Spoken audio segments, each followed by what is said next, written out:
Assalamualaikum warahmatullahi wabarakatuh. Perkenalkan, nama saya Aldhaya Nursabila Rasyada dengan NIM 9321213119. Di sini saya akan mempresentasikan proposal PTK dengan judul Peningkatan Keterampilan Berbicara Bahasa Inggris melalui Media Flashcard siswa kelas 4 MI Miftahul Ulum Jati Pelem. Pendahuluan. Yang pertama, latar belakang. Pendidikan merupakan sarana yang penting dalam menciptakan sumber daya manusia yang berkualitas. SDM yang berkualitas dapat terbentuk apabila menerapkan pendidikan sebagai kunci utama dari perkembangan ilmu dan teknologi.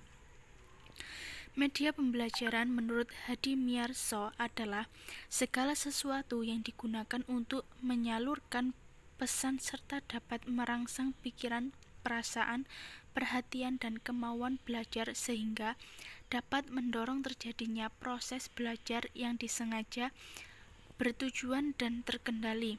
Hamalik mengemukakan bahwa pemakaian media pembelajaran dalam proses belajar mengajar dapat membangkitkan keinginan dan minat yang baru, membangkitkan motivasi dan rangsangan kegiatan, bahkan membawa pengaruh-pengaruh psikologis terhadap anak.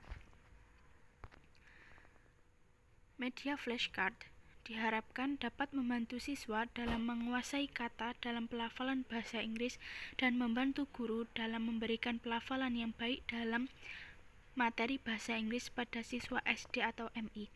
Masing-masing siswa akan mendapatkan flashcard sehingga siswa diharapkan dapat mempelajari tentang cara berbicara bahasa Inggris secara mandiri. Rumusan masalah. Bagaimana cara peningkatan keterampilan berbicara bahasa Inggris melalui media flashcard siswa kelas 4 MI Miftahul Ulum Jati Pelem. Tujuan penelitian untuk meningkatkan keterampilan berbicara bahasa Inggris melalui flashcard siswa kelas 4 MI Miftahul Ulum Jati Pelem. Manfaatnya. Adapun manfaat yang diperoleh melalui penelitian ini yaitu manfaat bagi guru. Hasil penelitian ini diharapkan dapat dijadikan bahan evaluasi oleh guru dalam penggunaan metode pembelajaran yang sesuai dengan minat siswa, sehingga dapat menciptakan suasana kelas yang kondusif, dapat menghidupkan suasana pembelajaran yang lebih menarik, mendapatkan kepuasan dari hasil belajar siswa yang meningkat. Manfaat bagi siswa. Hasil penelitian ini diharapkan dapat membantu siswa meningkatkan keterampilan berbicara bahasa Inggris. Selain itu, diharapkan dengan penelitian dapat menunjang hasil belajar siswa. Manfaat bagi pembaca. Hasil penelitian ini diharapkan dapat memberikan ide kreatif dalam mengembangkan pendidikan yang baik.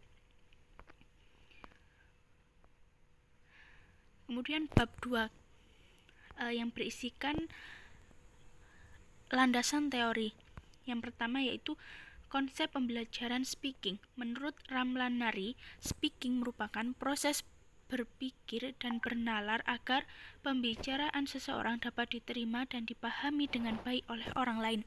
Atau menyimak. Speaking mempunyai kaitan erat dengan keterampilan menyimak. Keduanya merupakan satu kesatuan yang terpadu. Yang kedua, media teori flashcard. Yang dibahas yaitu pengertian media. Kata media berasal dari bahasa Latin medius yang secara harfiah berarti perantara atau pengantar. Sadiman mengemukakan bahwa media adalah perantara atau pengantar pesan dari pengirim ke penerima pesan yang oleh sumbernya ingin diteruskan kepada sasaran atau penerima pesan tersebut. Materi yang diterima adalah pesan instruksional, sedangkan tujuan yang dicapai adalah tercapainya proses pembelajaran. Sedangkan menurut Arsyad, media adalah alat yang digunakan untuk menyampaikan atau mengantarkan pesan-pesan pembelajaran. Kemudian membahas tentang pengertian flashcard. Kata media berasal dari bahasa Latin medius yang secara harfiah berarti tengah, perantara atau pengantar. Mengenai batasan media, Gerlach dan Ellis sebagaimana dikutip oleh Arshad mengemukakan bahwa media apabila dipahami secara garis besar adalah manusia, materi, atau kejadian yang membangun kondisi sehingga siswa mampu memperoleh pengetahuan, keterampilan, atau sikap. Secara lebih khusus, media dalam proses belajar mengajar diartikan sebagai alat-alat grafis, fotografis, atau elektronik untuk memproses dan menyusun kembali informasi baik yang bersifat visual maupun verbal. Kemudian karakteristik dan macam-macam media. Flashcard merupakan media grafis yang praktis dan aplikatif. Dari pengertian flashcard di atas, yaitu kartu belajar yang efektif memiliki dua sisi dengan salah satu sisi berisi gambar kamatek atau tanda dan sisi lainnya berupa definisi, keterangan, gambar, jawaban, atau uraian yang membantu mengingatkan atau mengarahkan siswa kepada sesuatu yang berhubungan dengan gambar yang ada pada kartu. Maka dapat disimpulkan bahwa flashcard memiliki ciri-ciri sebagai berikut. Yang pertama, flashcard merupakan kartu bergambar yang efektif. Yang kedua, memiliki dua sisi depan dan belakang. Yang ketiga, sisi depan berisi gambar atau tanda simbol. D. Kelebihan dan kekurangan media flashcard. Menurut Rudy Susilana dan Cepiriana, flashcard memiliki beberapa kelebihan, antara lain mudah dibawa, praktis, gampang diingat, dan menyenangkan. Kemudian kekurangan dari media flashcard ini yang bisa kita temukan pada media flashcard, namun flashcard juga memiliki beberapa kekurangan, antaranya yaitu gambar hanya menekankan persepsi indera mata. Yang kedua, gambar benda yang terlalu kompleks, kurang efektif untuk kegiatan pembelajaran. Dan yang ketiga, ukurannya sangat terbatas untuk kelompok besar. Penggunaan media flashcard dalam pembelajaran. Penggunaan media flashcard dalam pembelajaran merupakan suatu proses cara menggunakan kartu belajar yang efektif berisi gambar atau tanda simbol untuk membantu mengingatkan atau mengarahkan siswa kepada sesuatu yang berhubungan dengan gambar, teks, atau tanda simbol yang ada pada kartu, serta merangsang pikiran dan minat siswa dalam meningkatkan kecakapan pengenalan simbol, bahan tulis, dan kegiatan menurunkan simbol tersebut sampai kepada kegiatan siswa memahami arti atau makna yang terkandung dalam bahan tulis. Hipotesis tindakan. Dengan menerapkan metode flashcard dalam pembelajaran, metode ini dapat meningkatkan keterampilan berbicara bahasa Inggris pada siswa kelas 4 MI Miftahul Ulum Jati Pelem.